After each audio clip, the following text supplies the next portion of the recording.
તો રાજકોટમાં ગોંડલમાં હની ટ્રેપનો કેસ, પદ્મિનીબા સહિત 5 લોકો ઝડપાયા। ગોંડલના રમેશભાઈ નામના શખ્સને ફસાવી દેવાની ધમકી આપી હતી। 8 લાખ પડાવવા માટે આરોપીઓ દ્વારા ધમકી આપવામાં આવી હતી। તો રાજકોટની તેજલ છૈયા, પદ્મિનીબા વાળા સહિત 5 વ્યક્તિઓ સામે B ડિવિઝનમાં ફરિયાદ નોંધાઈ હતી। જો કે તેજલ નામની મુખ્ય મહિલા આરોપી હજુ પણ પોલીસ પકડથી દૂર છે। પદ્મિનીબા વાળા અને તેના પુત્ર સત્યજીત સિંહ, ગિરિરાજસિંહ વાળા, શ્યામ સંજયભાઈ રાયચુરા તથા હિરેન હિતેશભાઈ દેવડિયાની ધરપકડ કરીને પૂછપરછ હાથ ધરાઈ છે। આ ઘટનાની મુખ્ય આરોપી તેજલ છૈયા ફરાર થઈ ગઈ હતી। અને સમાચાર સુરતથી, સાયબર ક્રાઇમ સેલે 20 લાખના ડિજિટલ અરેસ્ટ મામલે 7 આરોપીઓને ઝડપ્યા। પોલીસે વધુ 7 આરોપીઓને જામનગર ખાતેથી ઝડપી પાડ્યા। આરોપીઓએ સુરતના શિક્ષકને વિડીયો કોલ કરીને ડિજિટલ અરેસ્ટનો ભોગ બનાવ્યો। આરોપીઓએ ફરિયાદીને ક્રાઇમ બ્રાન્ચના ડીસીપી તરીકે ઓળખ આપી હતી। તમારું વિદેશથી પાર્સલ આવ્યું છે, જેમાં 5 પાસપોર્ટ, 3 ATM કાર્ડ તથા ડ્રગ્સ મળ્યું છે। ડિજિટલ અરેસ્ટના નામે ડરાવીને રૂપિયા 20 લાખ પડાવી લીધા હતા। આ રકમ પૈકી 10.34 લાખની રકમ આ ટોળકીના સાગરીતોના ખાતામાં આવી હતી। પકડાયેલામાં ટ્રાન્સપોર્ટર, મોબાઈલનો વેપારી, કોલેજનો વિદ્યાર્થી, ચાની લારીવાળા સહિતના આરોપીઓ છે। તો બીજી તરફ સુરતમાં 1 કરોડ 5 લાખના ડિજિટલ અરેસ્ટ મામલે વધુ 4 આરોપી ઝડપાયા છે। સુરત સાયબર ક્રાઇમ સેલ પોલીસે વધુ 4 આરોપીઓને અમદાવાદ ખાતેથી ઝડપી પાડ્યા છે। પોલીસે અગાઉ 2 આરોપીઓને ઝડપી પાડ્યા હતા। આરોપીઓએ ફરિયાદીના મોબાઈલ નંબર ઉપર વિડીયો કોલ કર્યો હતો। વિદેશથી ડ્રગ્સ, નકલી પાસપોર્ટથી પાર્સલના નામે ફરિયાદીને ડિજિટલ અરેસ્ટ કર્યા હતા એમ કહીને ફરિયાદી પાસેથી આરોપીઓએ અલગ અલગ બેંક એકાઉન્ટમાં રૂપિયા 1 કરોડ 5 લાખ પડાવી લીધા હતા। ત્યારબાદ કોલ કટ કરી તેઓ સંપર્ક વિહોણા થઈ ગયા હતા।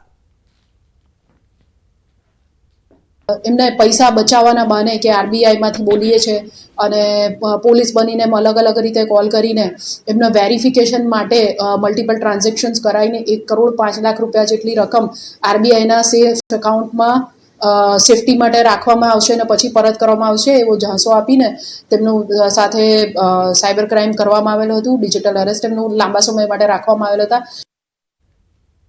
તો સુરત સાયબર ક્રાઇમ સેલે પોલિસી ફ્રોડ મામલે એક આરોપીને ઝડપી પાડ્યો છે। પોલીસ આરોપી અમિત કુમાર ઠાકોરને દિલ્હી ખાતેથી ઝડપી પાડ્યો। આરોપી પોતે પહેલા ઇન્સ્યોરન્સ કંપનીમાં કામ કરતો હતો। આરોપીઓ પોતાનો અનુભવ અને ડેટાથી ફરિયાદીનો સંપર્ક કર્યો હતો। પોલિસી પકવવા માટે લોભામણી લાલચ આપી હતી। લોભામણી લાલચ આપીને ફરિયાદી પાસેથી કુલ 21 લાખ પડાવ્યા હતા। બાદમાં આરોપી ફરિયાદીથી સંપર્ક વિહોણા થઈ ગયા હતા। હાલ પોલીસે આરોપીની ધરપકડ કરીને રિમાન્ડ મેળવવાની પ્રક્રિયા હાથ ધરી છે। તેમણે ભૂતકાળમાં લીધેલી પોલિસીઓ જેનું પ્રીમિયમ તેમણે ભરવાનું બંધ કરી દીધું હતું એ બાબતે સાયબર ફ્રોડસ્ટર દ્વારા તેમને વારંવાર કોલ કરીને પૈસા ભરવા માટે જણાવવામાં આવતું હતું કે તમે આ પ્રકારનું આટલા પૈસા ભરી દેશો તો તમારી પોલિસી ફરી ચાલુ થઈ જશે અને તમને વધારે પૈસા મળશે એમ કરીને જે ફરિયાદી છે એમણે 5 લાખ રૂપિયાની પોલિસી જે પાસમાં લીધેલ હતી એની ઉપર આ પોલિસી પકવવા માટે અલગ બેંક એકાઉન્ટોમાં પૈસા જમા કરાવીને 21 લાખ રૂપિયા જેટલી મોટી રકમ સાયબર ક્રિમિનલ્સ દ્વારા તેમની પાસેથી પડાવવામાં આવેલ હતી। તો વડોદરાથી નકલી ફાયર એનઓસી કૌભાંડનો મામલો સામે આવ્યો છે। આજવા રોડ હર્ષ કોમ્પ્લેક્સ પાસે નકલી એનઓસી મળી આવતા ફાયર વિભાગ પણ ચોંકી ઉઠ્યું। મળતી માહિતી મુજબ શિવાય ફાયર સર્વિસના કન્સલ્ટન્ટે એનઓસી આપ્યા હોવાનું ખુલ્યું હતું। એનઓસી સાથે 85,000માં ફાયર સેફટીનું કામ આપ્યું હતું। ડેવલપર્સ તથા એજન્સીના સંચાલકને ફાયર વિભાગે નોટિસ ફટકારી, પોલીસ ફરિયાદ કરી। હાલ કૌભાંડમાં કોન્ટ્રાક્ટર જયેશ મકવાણાનું નામ ખુલવા પામ્યું છે।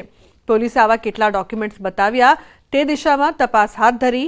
તો ફાયર વિભાગે અપીલ કરી છે કે જો કોઈ બિલ્ડિંગની એનઓસી શંકાસ્પદ લાગે તો તાત્કાલિક સંપર્ક કરો।